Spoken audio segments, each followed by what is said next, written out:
बिस्मिल्लाहिर्रहमानिर्रहीम। अस्सलाम वालेकुम व्यूअर्स, कैसे हैं आप सब लोग। उम्मीद है कि आप सब बिल्कुल खैरियत से होंगे।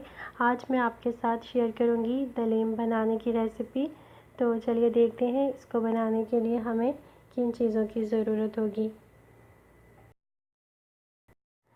तो इसके लिए सबसे पहले हमें चाहिए होगा गंदम का दलिया। ये आप देख सकते हैं, ये मोटा मोटा ही कुटा हुआ है, बहुत ज़्यादा बारीक पिसा हुआ नहीं है ये।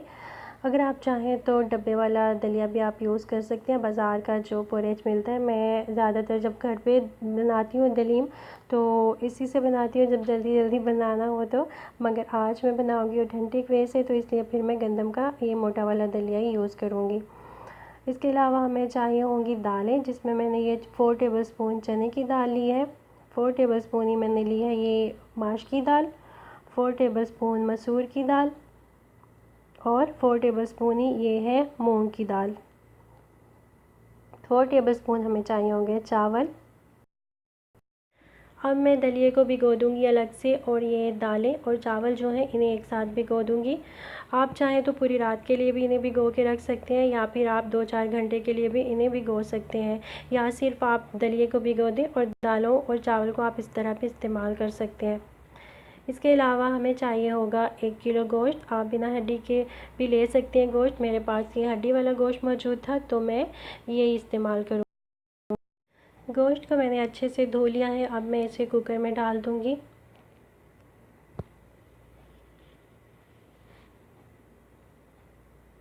इसके साथ ही मैं इसमें ऐड करूँगी 4 से 5 लहसुन के जवे, और 1 इंच के करीब ये अदरक लिया है मैंने, उसको भी इस तरह मोटा मोटा काट के मैंने डाल दिया है इसमें। अब मैं इसमें शामिल करूँगी पानी, तकरीबन 1.5 लीटर के जितना, 1.5 लीटर के जितना पानी डालूँगी इसमें।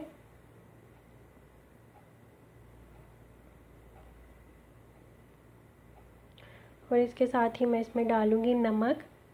आप अपने टेस्ट के मुताबिक डाल लें नमक। और अब मैं कुकर को बंद करके गोश्त को बॉईल होने के लिए रख दूँगी, और इसे मैं इतना बॉईल करूँगी कि ये हड्डियों से बिल्कुल अलग हो जाए।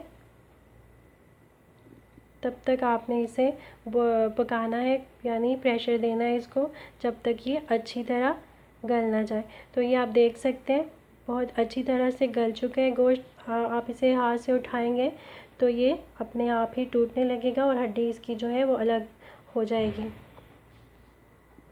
तो अब मैं इस यखनी में से गोश्त को निकाल लूँगी। तो ये आप देख सकते हैं कितनी अच्छी तरह से गल चुका है गोश्त। इसकी हड्डियाँ जो हैं वो मैंने निकाल दी हैं, और ये इस तरह से रेशे इसके हो गए हैं। लेकिन मैंने इसको अभी बहुत ज़्यादा इसके बारीक रेशे नहीं किए हैं, वो जब मैं इसको भूनूंगी तो उस वक्त ये अपने आप हो जाएगा।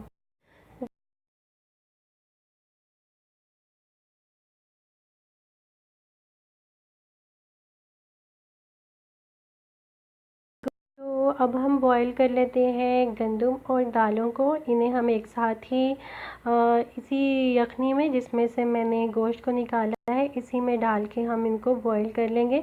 आप चाहें तो गंदम को भिगो के रख सकते हैं पूरी रात के लिए, और दालों को आप अगर प्रेशर कुकर में बना रहे हैं तो इस तरह भी डाल सकते हैं, मगर मैंने दालें भी भिगो दी थी।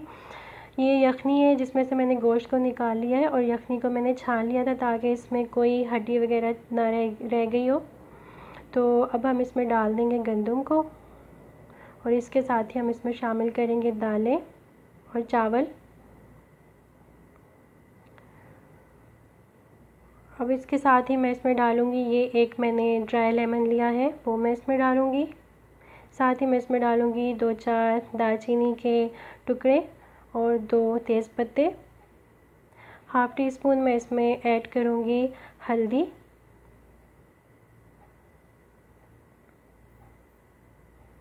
हाफ़ टी स्पून से भी मैंने कम डाली है क्योंकि मैं बाद में मसाले में भी डालूँगी। तो अब मैं इसमें ऐड करूँगी पानी, थोड़ा सा ही और पानी ऐड करूँगी यखनी के अंदर ताकि अच्छे से गल जाए दालें। और इसके अंदर हमें नमक डालने की ज़रूरत नहीं है क्योंकि यखनी में पहले से नमक डला हुआ था। दालों को मैंने रख दिया है बॉईल होने के लिए, प्रेशर देने के लिए। तो अब मैं ये गोश्त को भून लूँगी। उसके लिए मैंने ये एक लार्ज साइज़ की प्याज ली थी और उसको बारीक काट लिया था। और इसके अंदर अब मैंने शामिल किया है ऑयल। आप अपनी मर्ज़ी के मुताबिक डाल सकते हैं। मैंने ये इस ऑयल में प्याज फ्राई करके रखे थे तो मैंने वही डाला है इसमें, और थोड़ा सा मैंने इसमें और डाला है ऑयल। अब मैं प्याज को फ्राई कर लूँगी। बहुत ज़्यादा ब्राउन नहीं करना है इसको, बस लाइट सा इसको मैं गोल्डन ब्राउन करूँगी। तो ये आप देख सकते हैं प्याज जो है लाइट सी ब्राउन हो गई है। अब मैं इसमें ऐड कर दूँगी गोश्त को और इसे थोड़ा सा भूनेंगे। और इसके बाद मैं इसमें ऐड करूँगी लहसुन अदरक का पेस्ट। 2 टेबलस्पून मैं इसमें लहसुन अदरक का पेस्ट डालूँगी।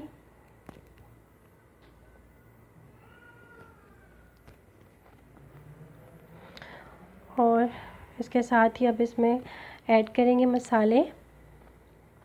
1 टीस्पून फुल मैं इसमें डालूँगी लाल मिर्चों का पाउडर। हाफ़ टी स्पून डालूँगी हल्दी। 1 टीस्पून फुल इसमें जाएगा गरम मसाला। और 2 टीस्पून फुल मैं इसमें डालूँगी धनिया और ज़ीरे का पाउडर। मसालों को अच्छी तरह मिक्स कर लेंगे। और इसके साथ ही फिर हम इसमें डालेंगे नमक, थोड़ा सा ही डालेंगे क्योंकि पहले भी हमने गोश्त को बॉईल करते वक्त डाला हुआ है नमक। तो अब हम गोश्त को अच्छी तरह भून लेंगे। तो ये आप देख सकते हैं गोश्त जो है वो अच्छी तरह से भून चुका है और उसका ऑयल जो है वो भी ऊपर आ चुका है। अब आप चाहें तो इस स्टेज पे इसको घोटने से घोट लें, या फिर आप चम्मच से भी इसको इस तरह से करेंगे तो ये इसके रेशियो हो जाएंगे, क्योंकि ये बहुत बहुत अच्छी तरह से गला हुआ है गोश्त। तो चम्मच से भी ये आसानी से हो जाएगा, बल्कि ख़ुद ब खुद हो जाएगा। तो बस थोड़ा सा ही मैं इसको करूँगी क्योंकि फिर इसमें दालें शामिल करने के बाद मैंने इसको दोबारा से घोटना है। तो फिर ये दालों के साथ भी इसके रेशे जो हैं वो हो जाएंगे। तो बस मैं इसे इतना सा ही करूँगी। अब मैं इसमें शामिल करूँगी दालें जो कि अच्छी तरह से पक चुकी हैं, बॉयल हो चुकी हैं, गल चुकी हैं गंदम के साथ। तो वो अब हम इसमें डाल देंगे। अब चम्मच से इसको अच्छी तरह से मिक्स कर लेंगे।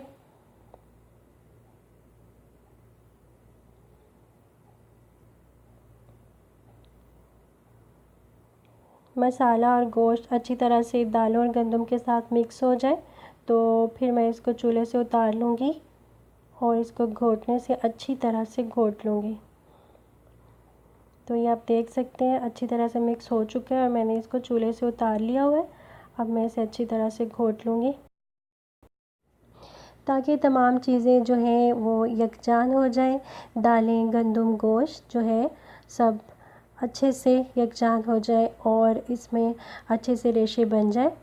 तो ये देखिए ये हो चुका है अच्छी तरह से। अब मैं इसे 5 मिनट के लिए दोबारा से धीमी आंच पे चूल्हे पे रखूँगी और उसके बाद हमारा दलीम जो है वो बिल्कुल रेडी हो चुका है। आप इसे डिश आउट कर लें और अगर आप चाहें तो इसे ऊपर से तड़का भी लगा सकते हैं, मगर मुझे बहुत ज़्यादा ऑयल इसके ऊपर पसंद नहीं है तो मैं सिर्फ प्याज फ्राई करके इसके ऊपर डाल रही हूँ।